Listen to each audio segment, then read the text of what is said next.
Nous avons quitté les Hautes-Alpes pour aller vers l'ouest, là où le soleil se pose dans les îles du Ponant.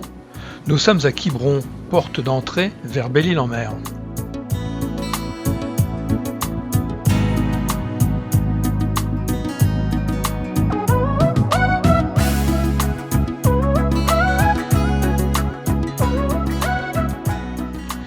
Belle-Île-en-Mer, la bien nommée, la plus grande des îles bretonnes, qui marie les contrastes du calme de ces terres agricoles au déchaînement de la mer le long de ses falaises.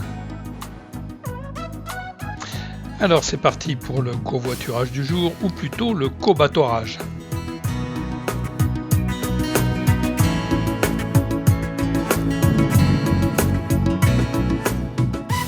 Belle-Île a toujours inspiré les hommes. Les pirates et corsaires de tous horizons sont venus pendant des siècles y piller les richesses des monastères et des églises.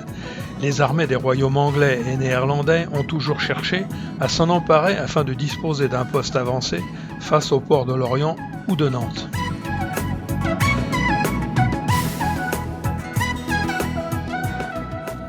Les pêcheurs savaient qu'ils trouveraient dans ces eaux les poissons et crustacés les plus nobles et durant des décennies, des sardines à profusion.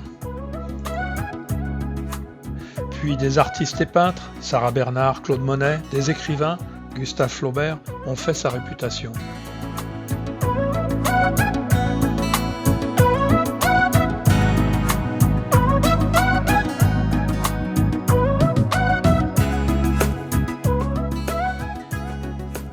Et nous sommes déjà à notre point central, le petit port de Sauzon, réputé pour son port de plaisance.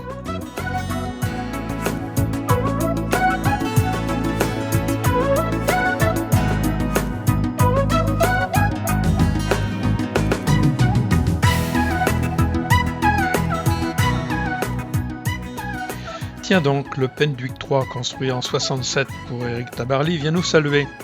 Avec ses 17,45 m en alliage d'aluminium, c'est le seul navire français à avoir remporté la célèbre course Sydney-Hobart en 67. Et Jean-François Coste l'a mené sur la première édition du Vendée Globe.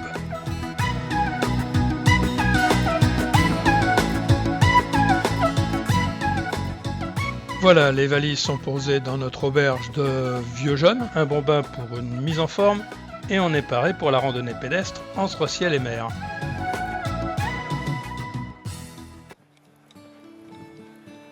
Belle-Île-en-Mer est un espace de randonnée prisé des marcheurs. Avec ses 82 km de sentiers longeant le littoral et le GR34, on a plaisir à contempler des paysages et des perspectives marines diversifiées et authentiques. Les couleurs, la lumière, les parfums et la beauté sauvage de l'île sont source de retrouvailles régénératrices avec une nature préservée. Je suis désolé, vous aurez les couleurs et la lumière, mais pas les parfums. Contrairement aux itinéraires côtiers du continent, où le sentier du douanier fut créé sous la Révolution, le chemin côtier de Belle-Île a plutôt une origine militaire de surveillance des côtes ou correspond sur certains tronçons à d'anciens trajets empruntés par les pêcheurs.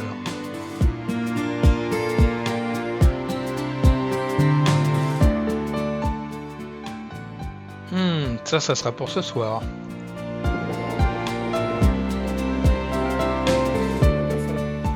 Au passage, de splendides hortensias bleues.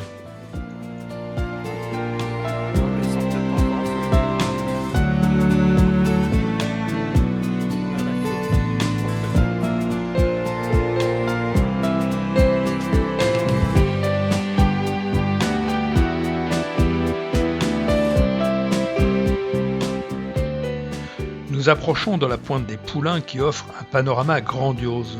Le paysage se livre à la magie de l'océan, en permanence agité à cet endroit par des courants violents qui fascinent et effraient lors des tempêtes.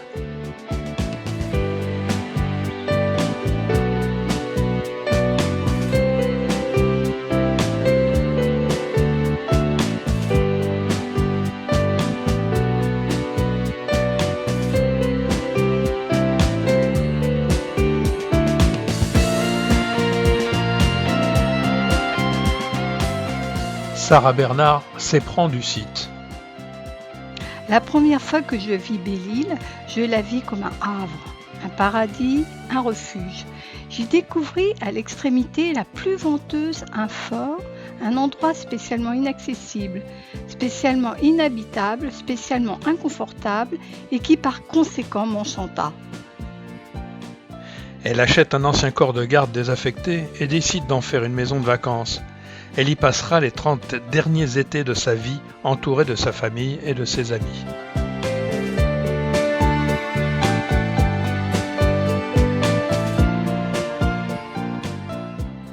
Elle aurait voulu être enterrée sur ce rocher, mais en fait, elle est au Père-Lachaise.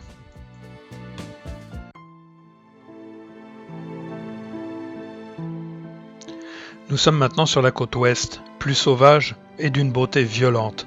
Falaises déchiquetées, chaos rocheux résistant à l'incessant assaut des vagues s'opposent à la quiétude de nombreux vallons, de petites criques, de plages de sable fin bordées de dunes.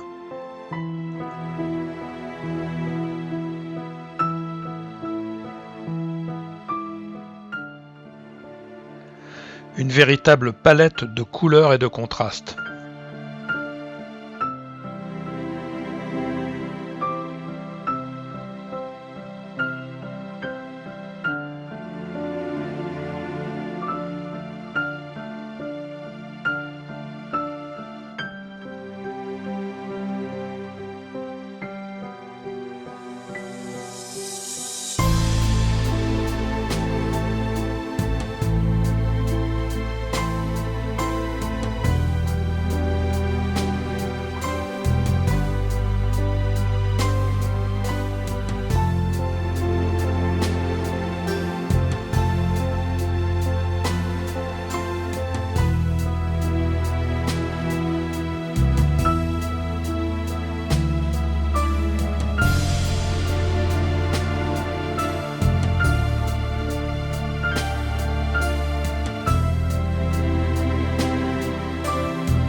Nous sommes à la grotte de l'Apothicairie, lieu sous protection du Conservatoire du Littoral, qui a racheté puis démoli l'hôtel qui s'y trouvait. L'accès à la grotte est interdit, car terriblement dangereux. La nature a repris ses droits. Ce nom d'Apothicairie vient du fait que les cormorans qui hantent ces lieux construisent leurs nids dans les anfractuosités de la grotte, comme des bocaux dans les vitrines d'un apothicaire.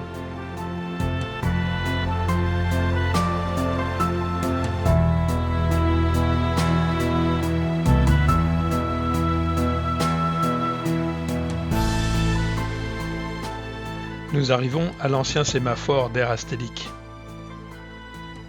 Construit en 1861, il était consacré à la surveillance maritime.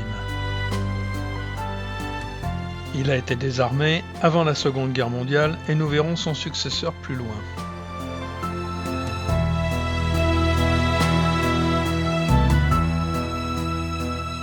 Tiens, un ours gris. Et quand on vous dit que ça grimpe,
nous approchons de la plage de Donnan, qui est sans conteste un des grands sites naturels de l'île. Un ensemble de dunes avec l'anse de plus de 350 mètres qui s'ouvre sur le large. C'est l'un des plus beaux spots de surf. Mais avec une eau à 14 degrés, on se contentera d'un bain de pied. Après 20 km de sentiers côtiers entre Sauzon et la plage de Donant, un bon bain va nous remettre en forme pour le circuit suivant.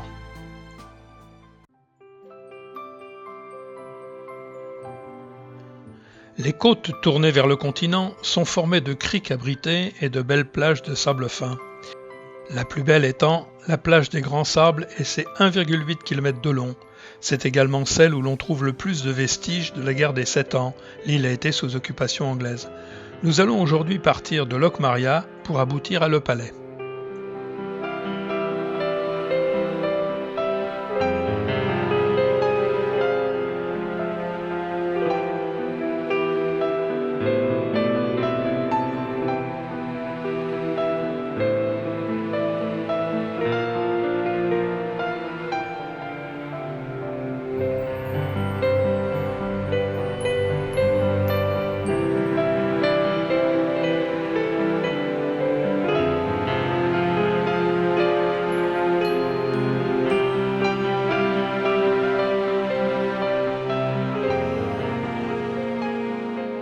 Juste avant la pointe de Kerdonis, la magnifique plage de Port-Andro.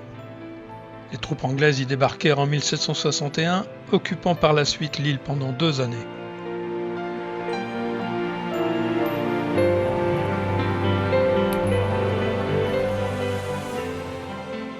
Nous arrivons à la pointe de Kerdonis et son phare a été construit en 1879.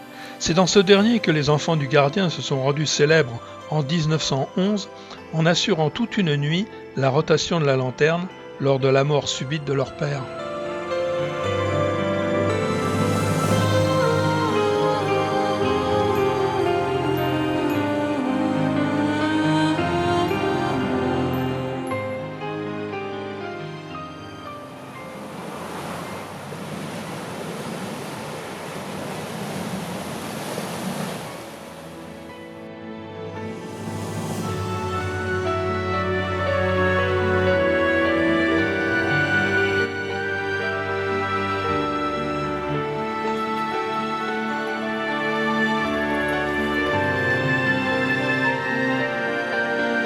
On aperçoit la pointe de la Biche.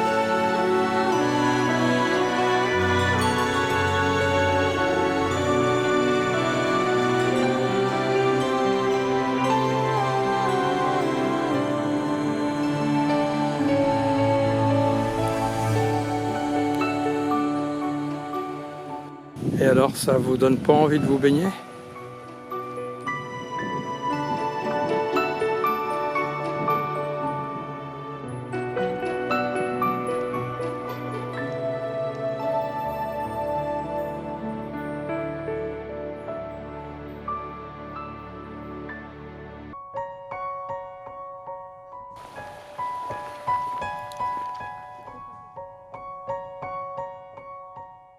La plage des Grands Sables, la plus belle plage de l'île, est en vue.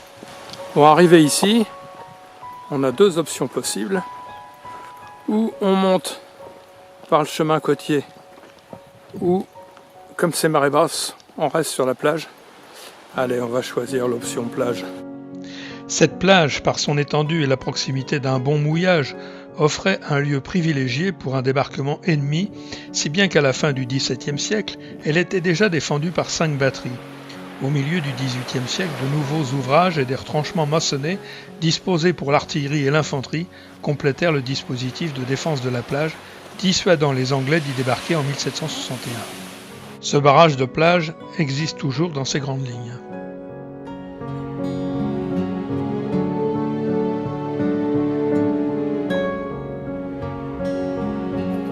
Voilà la pointe de Bugul.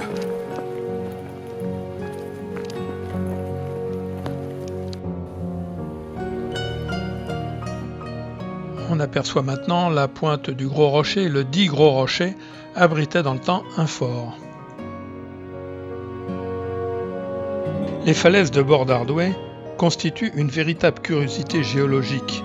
Les milliers de couches superposées permettent d'étudier la genèse de la formation de Belle-Île et de reconstituer le paysage géologique de l'époque il y a 550 millions d'années environ. Mais nous arrivons à la Belle Fontaine. À la fin du XVIIe siècle, ce bâtiment était construit pour recueillir les eaux d'une source qui se jetait à la mer et pour assurer aux vaisseaux de la Royale un approvisionnement en eau douce.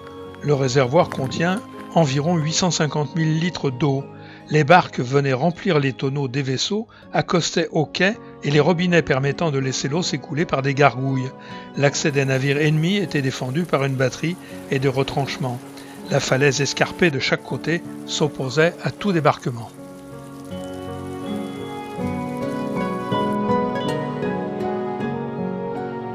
Porgen.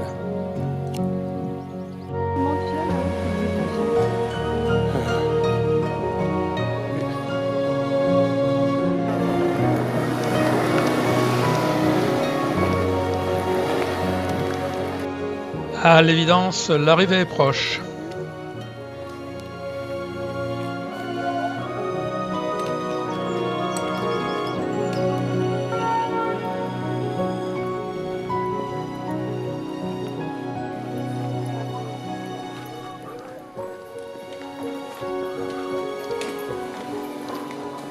Alors après 19 km de sentier côtier, retour à la piscine.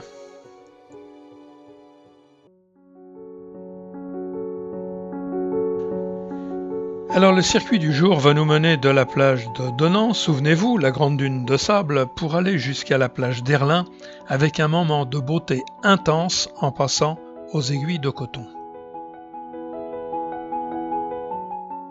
En surplomb de la zone côtière, la vue est impressionnante sur cette superbe plage de sable fin.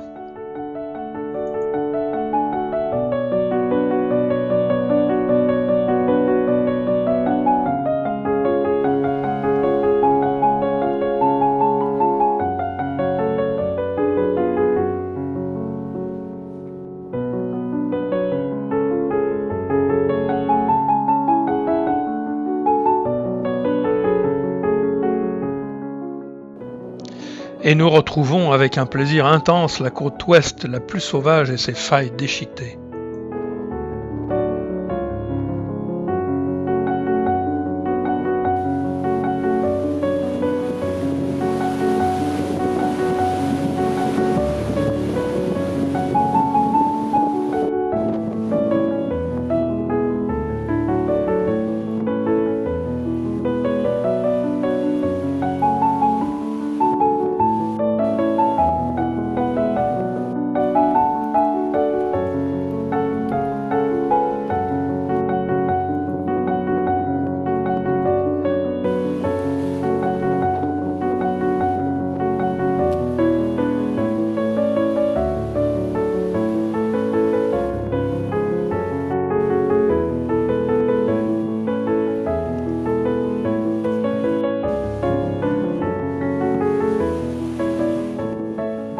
Au détour du sentier, le trou de Vazen, d'une profondeur de 25 à 30 mètres, la cavité d'une cinquantaine de mètres de diamètre est sans cesse en évolution. L'érosion liée à la vulnérabilité du site entraîne fréquemment des éboulements de roches. Les jours du trou sont comptés, et dans quelques décennies, la mer aura eu raison de la falaise qui sépare le trou de l'océan. En grignotant peu à peu le schiste, le trou deviendra alors une anse. Alors avec ces images, on sera quelques anciens à se souvenir du trou de Vazen.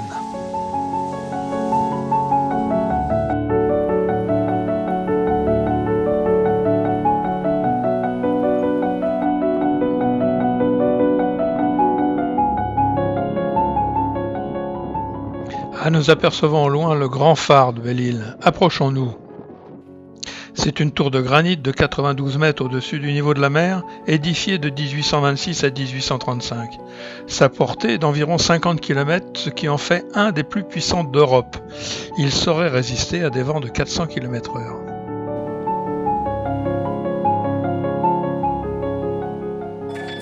Je suis dans un pays superbe de sauvagerie, un amoncellement de rochers terribles et une mer invraisemblable de couleurs. C'est ainsi que Claude Monet décrivait cette côte sauvage lors de son séjour en 1886.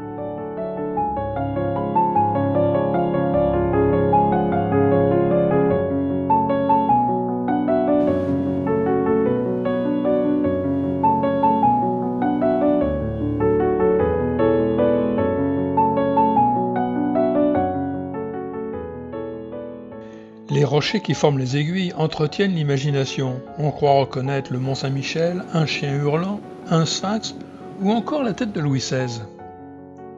Regardez le plus grand rocher, regardez le profil d'un homme sur le côté droit. On part du haut avec le front, le sourcil, le creux de l'œil, le nez crochu, la bouche, le menton. Pas de doute, c'est bien Louis XVI. L'ancienne sirène de brume, les systèmes modernes l'ont tué.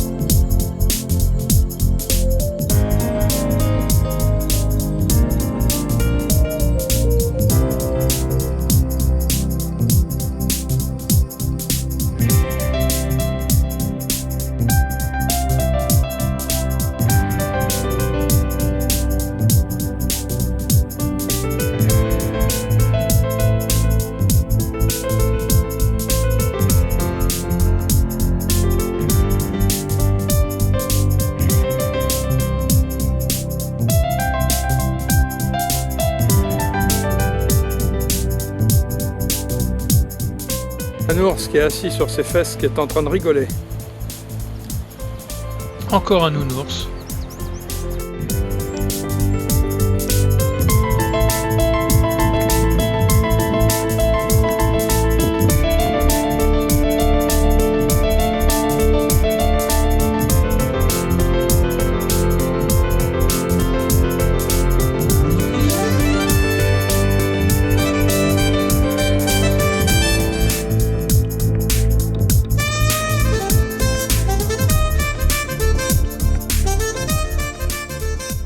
Ah, l'arrivée est en vue.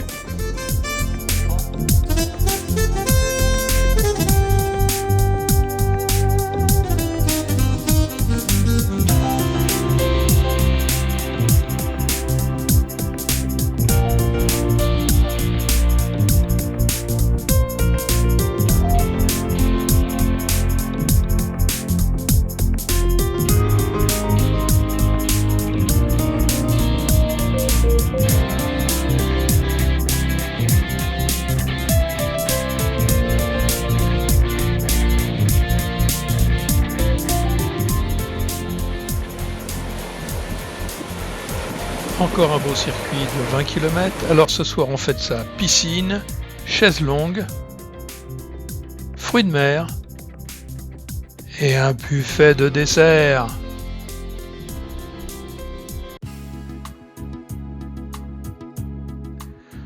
Voilà donc cette randonnée à Belle-Île qui se termine. Une grande île, accessible, vivante, au paysage authentique et préservé.